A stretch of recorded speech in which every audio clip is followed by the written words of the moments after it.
And oh, there we go. Hello, welcome to Eamon on Track. I'm Eamon, and today we are talking about Rum Sodomy the Lash by the Pogues, which is suggested by our fine guest. If he could introduce himself. Hey, Eamon, Adam here, friend of your dad's. Worked with him on the other podcasts on the World Federation of Podcasting. Whatever. We talked a couple. We've talked before a couple times. Yeah, we've done some Trivial Debates together a couple times. Yeah, so yeah, good to see you again. Yeah, it's great. I'm certainly interested in the album you've got suggested today. I will say, it's certainly an interesting one. I quite like the choice you picked here. It was Rum Sodomy the Lash by the Pogues. Looking at the cover here, this is the best quality I could get. Unfortunately, it's not great, but yeah, I do like this art. It reminds me of old like art you'd see of like the 1800s. Yeah, well, you picked it right. It's actually a famous painting called The Raft, and without the band's faces, of course. And the story behind the picture is that it was actually done after a true story about a boat that sank, and the crew had jumped on a raft, and many of them had died, and it was 15 that survived in total, and they resorted to cannibalism and such. But the band chose this as their as their album cover, which was kind of cool back then, because it was a little bit controversial because it took such a famous painting and used the band on there, but nobody really cared that much. But it certainly was. I remember people talking about it at the time. Davan pointed out the cover name. It's a reference to a Winston Churchill quote, which actually, Winston Churchill denied it.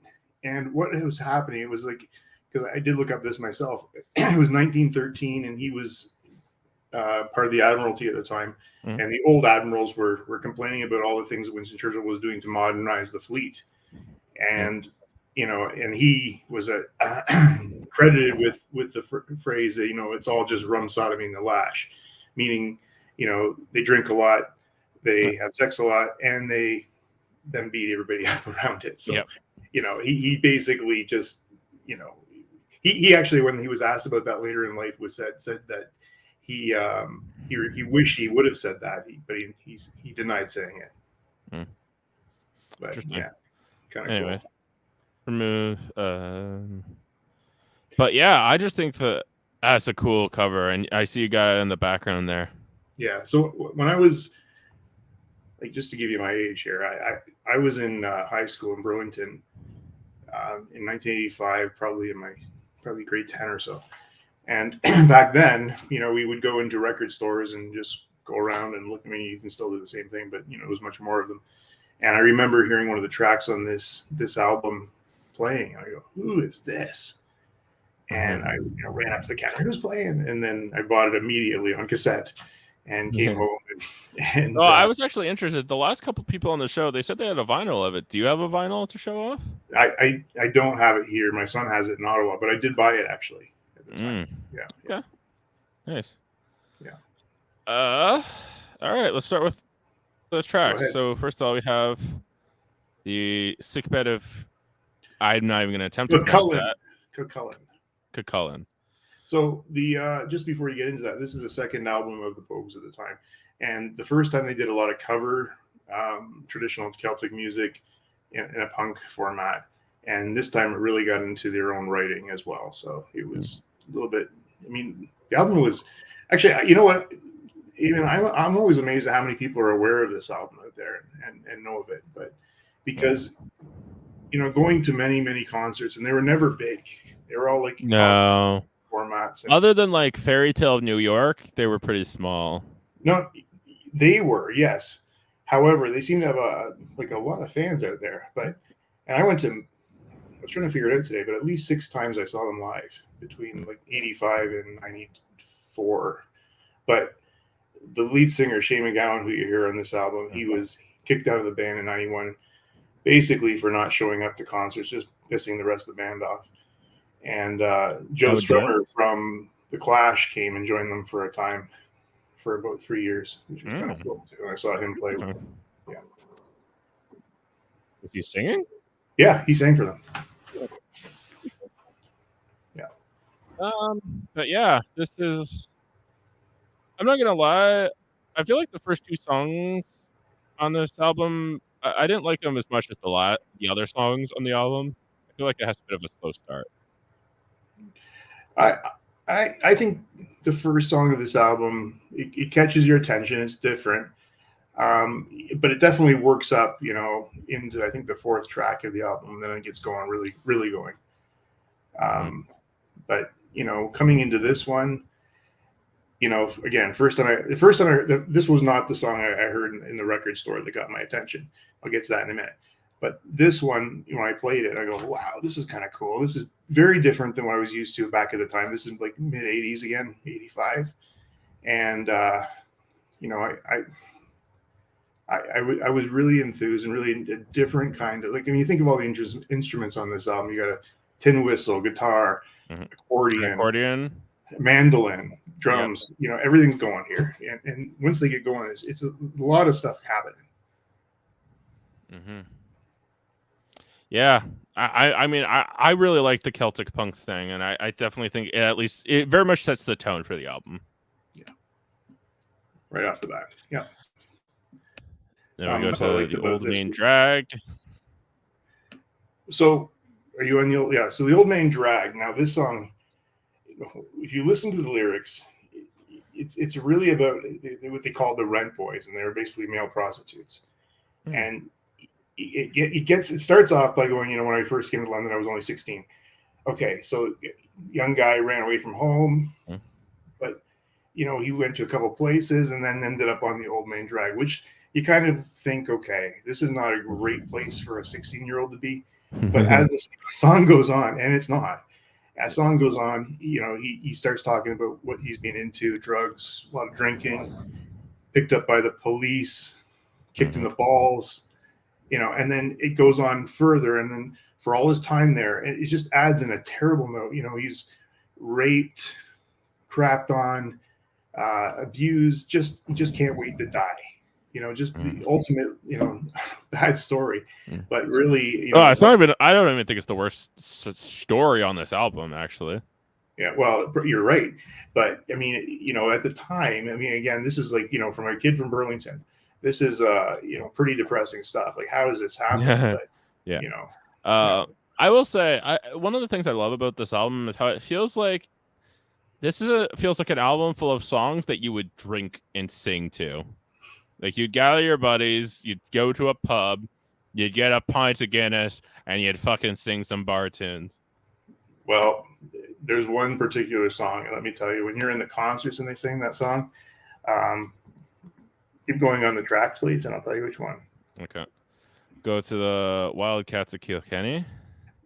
Yeah, that's a instrumental. You just hear great instrumental. This has a couple of instrumentals on it, and I actually think instrumentals can sound boring, but I feel like the instrumentals on this album are good. I never felt bored listening to them. Yeah, they're quick paced. You definitely want, like, you can feel yourself moving with them. And, being, again, at the front of the concert halls, it became a real mosh pit, actually, back in the day. It was craziness.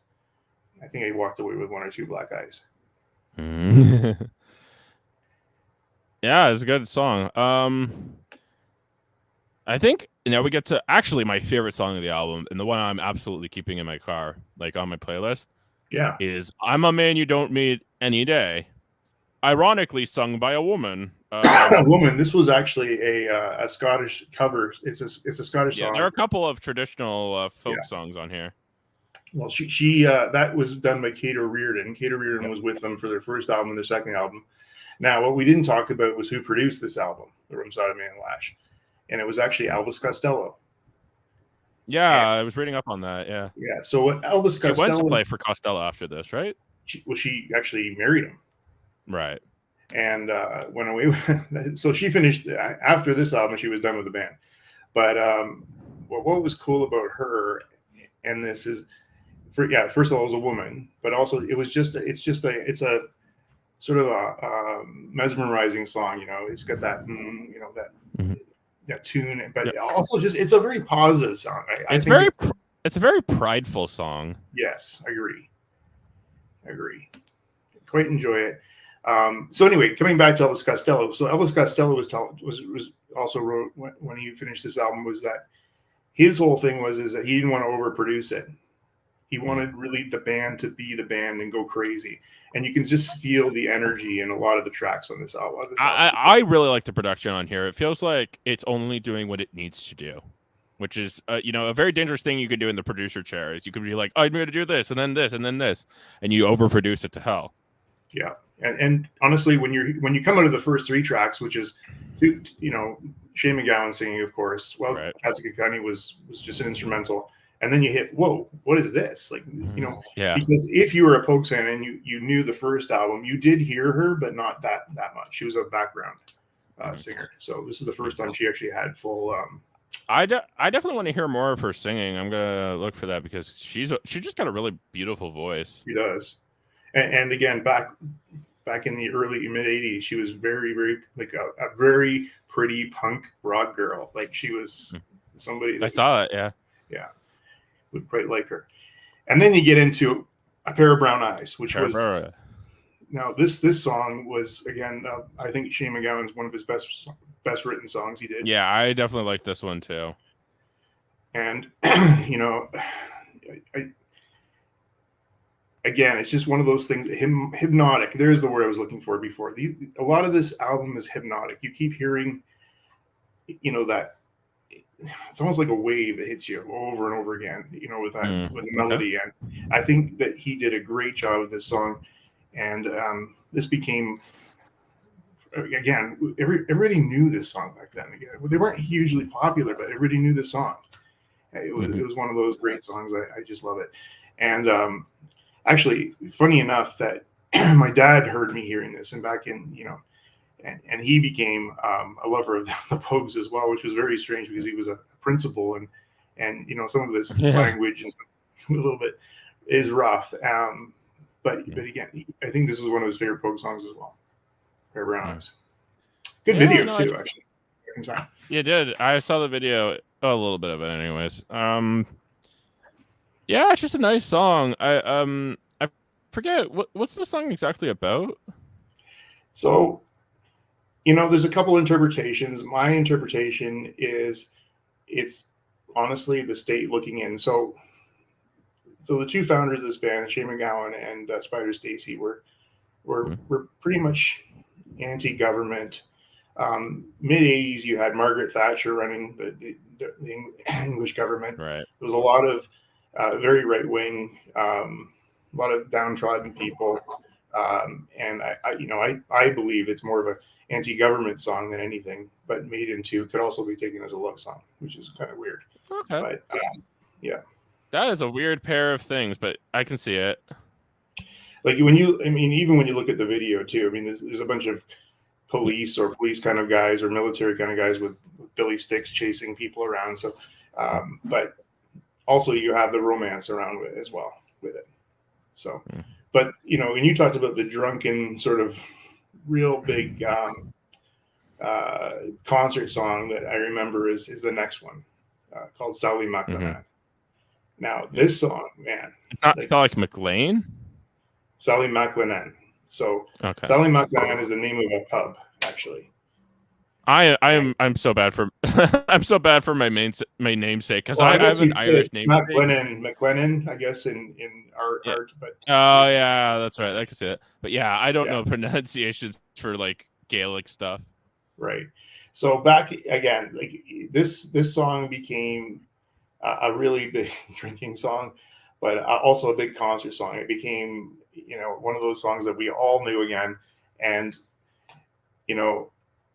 just there's a part where everybody just shouts out everything, words, and again, just the energy in this particular song itself, and all it really is about a guy who they're singing about a guy who they met in the pub, and he went away, and then they want him back, and they talk about that, and then he dies, and that kind of stuff. But again, the energy of that particular song, and when it was played in live, holy crap, Eamon, man, I'm telling you, craziness in the concert hall. Do you think the live version is significantly better than the studio version?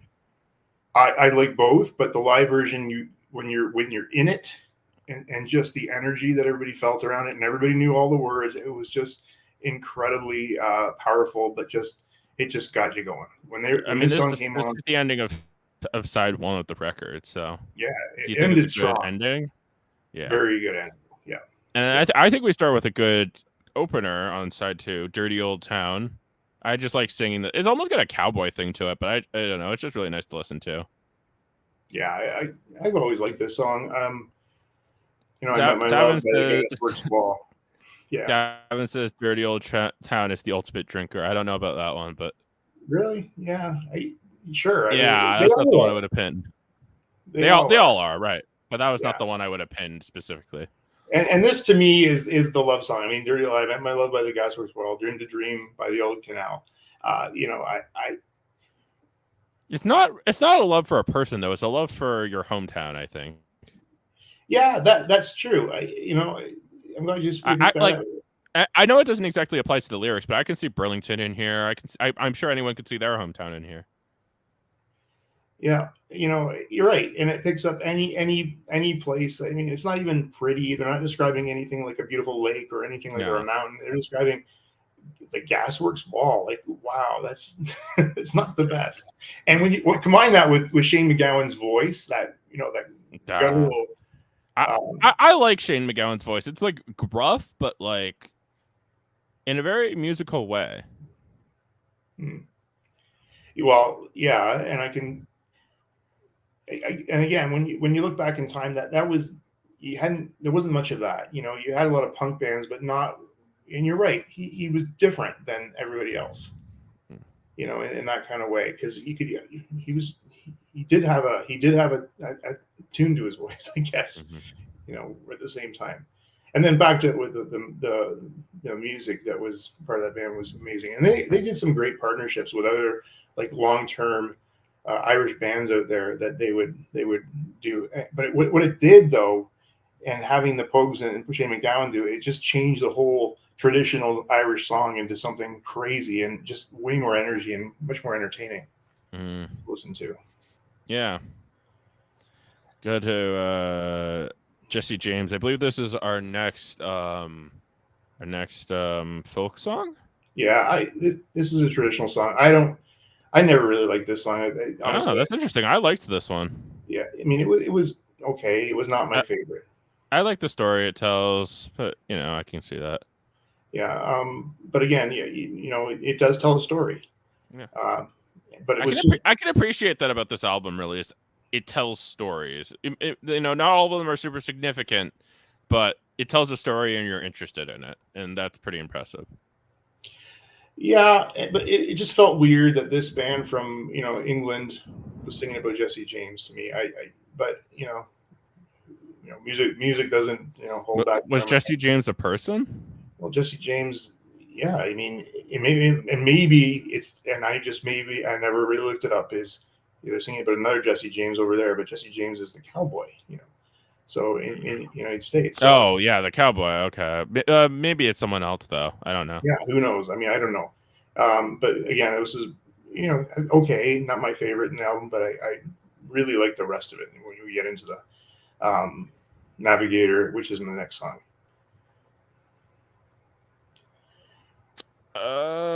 Yeah, no, it seems like it's referring to that Jesse James, the one we're thinking about. Is it now? Yeah. So, oh yeah, there we go.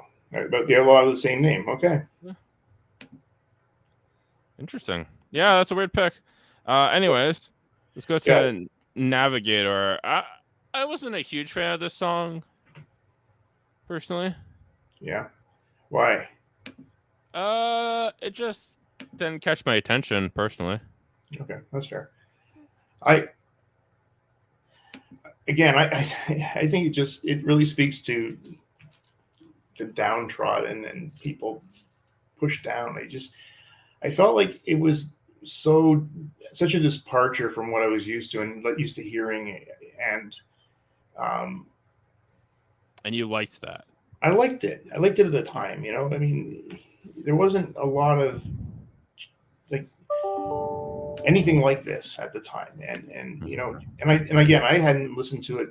Hadn't listened to that song for a while, but actually yesterday on the coming home in the car, I listened to it and I was like, this is a pretty good song. And that you probably never gave it enough credit for at the time. It was never played in concert. Let me tell you that. Yeah, that's fair. It was probably too slow for them to do that at the time. It's definitely one of those slower songs on this album.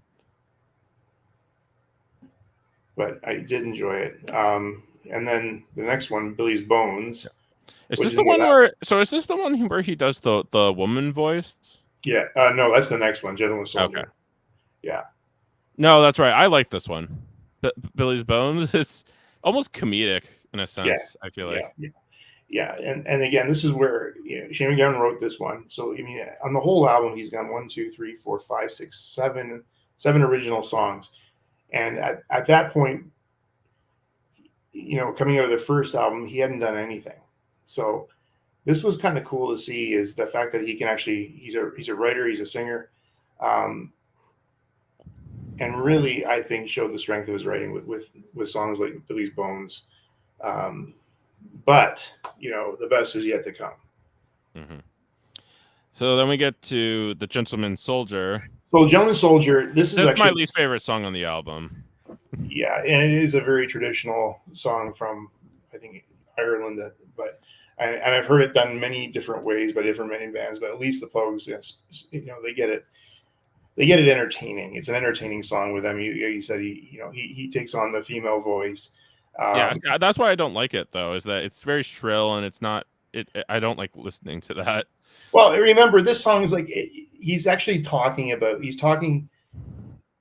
They in this song, they're actually like they say, okay, the soldier says this, and then the woman says this. Like it's actually, I understand that, Adam, but that doesn't make it sound good musically to me. Okay, yes, okay, fair enough. I'll leave that alone then. Yeah, but the next one, and this is the song. I think that this is a good song, but it's depressing. Yeah. All right. It's about a boy who dances to a song, gets sent off to war, becomes like a paraplegic and can't dance anymore. Yeah. Right. So it's referring to. So first of all, this is by far the longest song on the album. It's 8 minutes. It's 8 minutes. The next longest is I think 4 minutes. So yeah. So again, this is the song I heard when I was in the record store that day. And now for me, I'd heard this song done this is a cover, and it was done, many years before. Many people had done it. And what I always found, it was just a story, and I never really heard it. And now when you hear the horrors, it wasn't written by the band. It was written by Eric Bogle. Yeah, it was. I don't know when was it written. I just heard it many times before. 71, I just saw. And he's 71. Okay, so that makes sense. So I, growing up in the 80s and having, my great grandfather fought in World War I, so I heard a lot of stories of the years. Anyway, it was always a little bit of glorification of war and whatnot. This, to me, became like I heard this song many times before, and then when I heard it from the Pogues, I actually understood how horrible war was. And now, what do you say? This is a great story. This is a great song to say. This is why war is stupid. Basically. Yeah. So he's singing about an Australian guy who, you're right, walked around Australia, danced a lot, sang a lot, and was conscripted. Mm-hmm. Time to go to war. We're going to send you off to the war. And back then Australia was sent to Turkey in a place called Gallipoli. And about the same time, there was a movie called Gallipoli. It was released by I can't remember who. Peter Weir directed it. It was a great film. And again, it showed just how, all these guys in Australia wanted to go to the war because of the glorification, and you're a man when you go and all this stuff. But what this song? So this guy, a couple of lyrics in the song. For 7 long weeks, I kept myself alive while the corpses around me got higher. And then he gets into like a big Turkish shell knocked me ass over head. And when I woke up in my hospital bed and saw what it had done, Christ, I wished I was dead. Never knew there were worse things than dying. Like, that to me, never knew there was worse things than dying. Like he woke up and he found his you don't think about it. Yeah, and at the time, like I was like, geez, man, like this sounds just horrible. A normal guy. Does. But it's a really well written song, and it has a really good message to it. I have to respect it. Nobody has done it as well as their rendition. Nobody. And I honestly say is like, you play that for people versus another very like a folky version of it. It really changes how it sounds. And when I said to you earlier, like, I mean, I'd listened to it many times, but never heard it until I heard it from the Pogues. And this became like, holy shit. Like I never want to ever have to do what those guys did. That's a really good rendition of the song. I've never heard the original, to be fair, myself, but it's a really good rendition of the song. Don't even bother. Like it's not worth it because you don't feel it like you do with him. And the fact that he can swear, and the fact that he's got the gruff voice, and and then even looking like I love the end of the song. He's talking about. That's another thing I love about Shane MacGowan's voice is that it's just it feels brutally honest somehow. Yeah, it really does. And he when he's talking about this out like at the end of the song here, and whatever festivals they have, celebrate, the end of the war, and I see the old comrades, how proudly they march. Reliving the days of past glory, and he's like sitting there watching them. He can't participate, but I don't ever get the feeling he wants to participate in that, other than just it just must be awful to have seen what he saw, and again, it just for me this was the song that attracted me to the album, and it still stays with me to this point. I can say that I can say that this is a fantastic closer. Yeah. So, for me, this was this album was like a defining part of my musical upbringing, I guess, because it took me down a different path than I think I would have gone if I wasn't in that store that day, because I would never have heard it. And, I just think, they were, for me, just, right through my university years, because I saw them, like I said, 6 times, I think it was. One of those bands, and then to your point about just the fun and the drinking part of it, they were ever much that voice through university and late high school as I was going through that time.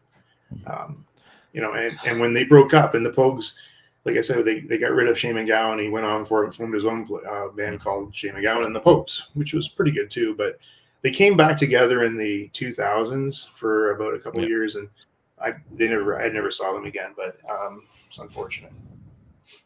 And since then, they've had some deaths in the band, key members. But all in all, great time, great album, and I have nothing but great memories. Yeah, I'm glad you showed it to me, even if it's not 100% my favorite album. But it's time for favorite song, least favorite song. So what would you say is your favorite song? My favorite song that I would listen to over and over again is Sally McLennan. A very fun song, fast song. I wish it was actually a little longer. But that's the song I would go to more often than not. Ben played Waltzing Matilda, of course. That's just you got to invest yourself, and you got to be ready to get depressed because it's a hard song to listen to. Yeah, it is. And then again, for the other one, I just that stuck with me over the years, and just how horrible life can be. The Old Main Drag. I think that one was just like, what? Again, I remember just what is this about? I could never even fathom that people live this way and have this happen to them. And it can be tough out there. And again, he did a great job selling this story. And I think that's fair. Yeah. For me, it's going to have to be. Oh, Go on. My least favorite, I think I already told you, was Jesse James. I didn't enjoy that one. Yeah, no, that's fair. It's a very confusing choice to have a song about a cowboy by this British, the Scott punk band. Yeah. But my favorite was "I'm a Man You Don't Meet Every Day." Just beautiful voice, beautiful instrumentation. Yeah. I didn't really mention it, but the instrumentation on this album is beautiful. It's for a young band together, they really played well together. That's for sure.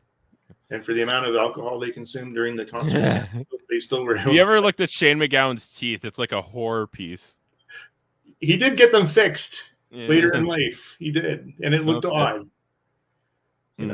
He did. Yeah. But for me, the least favorite song is "The Gentleman Soldier." I already mentioned this earlier. I don't like the female voice. I don't think it sounds good musically. Fair enough. Hey, there's a picture of I should have sent it to you, but there was a picture of Shane MacGowan and Bruce Springsteen together that my friend sent me the other day, and I go, I couldn't even tell it was Shane MacGowan. He goes, guess who's with the boss? And I was like, who is this? It was Shane MacGowan. That's crazy. Yeah. All right. Pretty crazy. Okay, so now we have a review section. So first of all, you will start. So we have a couple categories here. Yeah. That is the wrong sheet list. Yeah, there we go. So first we have musically. So how do you like the instrumentation, basically? Oh, this is a 10 to me. This is we're ranking here 10s. Okay, good. Yeah. Lyrics. Okay. I have two. Well, do you want to kind of describe why you feel that way? Yes, I think it's a very complex. You've got, like, when you consider all of the instruments on here, we're not talking just guitars and drums and bass. You've got many different things. You've got to make an accordion, a mandolin, a tin whistle. Then you got your guitars, and a banjo, sound punkish. And I think they did that extremely well and just hard. So that's why I really enjoyed that. I agree completely. I'm going to give it a 9 personally. I don't think it 100% blew me away, but it sounds really good together. It's really quality. Yeah. Let's go on to the lyrics. Okay, so I think I already talked about Shane MacGowan's writing style, and I think he did a great job coming out of the gate here, second album. But he hit it in some, but he didn't hit in others. Like, and again, like the Old Man Drag, like to paint that picture of such a dismal kind of life, but other ones, I mean, not going to give him. You can't give him lyrical credit, but I guess they chose it. What was going to be on the album for the cover versions of stuff, but I would still say a good solid 8 here. I'd actually agree with you. I am going to knock off a point for so many of these songs not being original, but the really good lyrics. The lyrics he does write are good most of the time, and it's just interesting songs they picked. So I'm going to give it an 8 too. Let's go to pacing. So pacing is like the flow of an album. Mm-hmm. If you understand what I mean by that. I totally get it. So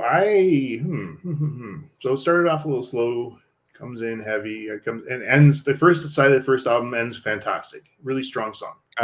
Yeah, I can agree with that. Then you get into the second, Outside Dirty Old Town. Ends with, listen, it ends very solemn, very very solemn.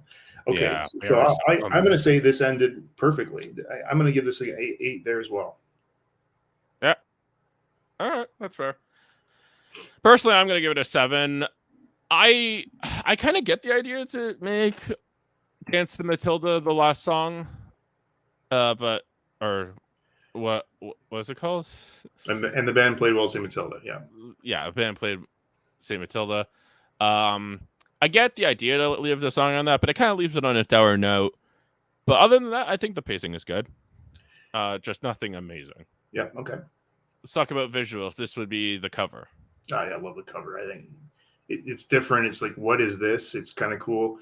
At the time, I go, what? Like, I had to remember like, what is this? Because it clearly wasn't them, and they just put faces on things. So I took it to my dad. He was the guy, and he told me everything about the raft. So I thought it was very cool. It wasn't original, but it was used well. So I'm going to give that an 8 as well. That's fair. It wasn't just a picture of the band playing. Like their first album, Red Roses for me, was just a picture of the band. There's no real creativity in that. Yeah, that's fair. I'm gonna give it. I think I'm also gonna give it an 8. I very much like the album cover. It's very cool.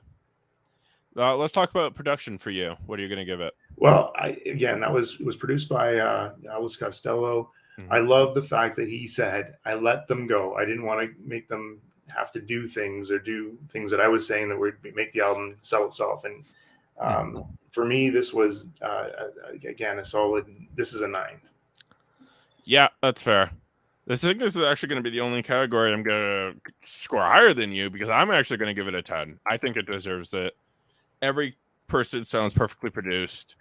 Yeah, it doesn't feel intrusive, but I just wish he would have maybe guided them differently with even like the traditional "Why a Gentleman Soldier" when there's so many cool other songs out there. But anyway, I don't know if that's a producer's job, but regardless, not entirely. Yeah. Anyway, so I scored an 8.4. Adam scored an 8.6 for a combined total of an 8.5. Yep. All right. That was a really interesting album. A bit of a shorter episode this week, but it was a bit of a shorter album this week. I've been Eamon, and we are part. No, wait, we have to do that first. So we're part of a United Federation of Podcasts. First of all, this Saturday we're doing Trivial Debates, the birthday edition. I heard you're on this one. Yes, I am on this one. You're hosting. It's gonna be interesting. I don't know the questions yet. I'm very scared. Are you hosting or are you? I'm a contestant. Oh, you're a contestant. Okay, good. We got Super Mader Brothers. I believe they talk about like Big Brother and Survivor. And we got Long Living Podcast. I don't know what they did this week, but I'm on the Enterprise at 8 one on Mondays at 8:00, and we rewatched. We're in season 3, I think, episode 22 or so now. And it's been a good. It's been a long road, but we're getting there. Is it good? Yeah, I like it. Of course, it's everything Star Trek. I like it all. So that's fair. Yeah, we got X-Rated and X-Men podcast. That's on X-Men 98. They have some really cool guests there, I hear. So go check that out if you're a fan of that show. And we got Hellbound. Michael Chan, Alex Wegburn. Yep, a horror movie podcast. Seems really cool. Go listen to it. And we also have Hold Up. I don't know what the theme is this week, though. I don't know. That is Davan, Skelhorn, Chris Murphy. I'm joining one later in June or something, and I can't wait. We're doing disaster movies. I can't wait to get to that. That's good. Yeah. But yeah, that's that. So I've been Eamon. And Adam. All right. And this has been Eamon on Track. We hope to see you later. Thanks a lot.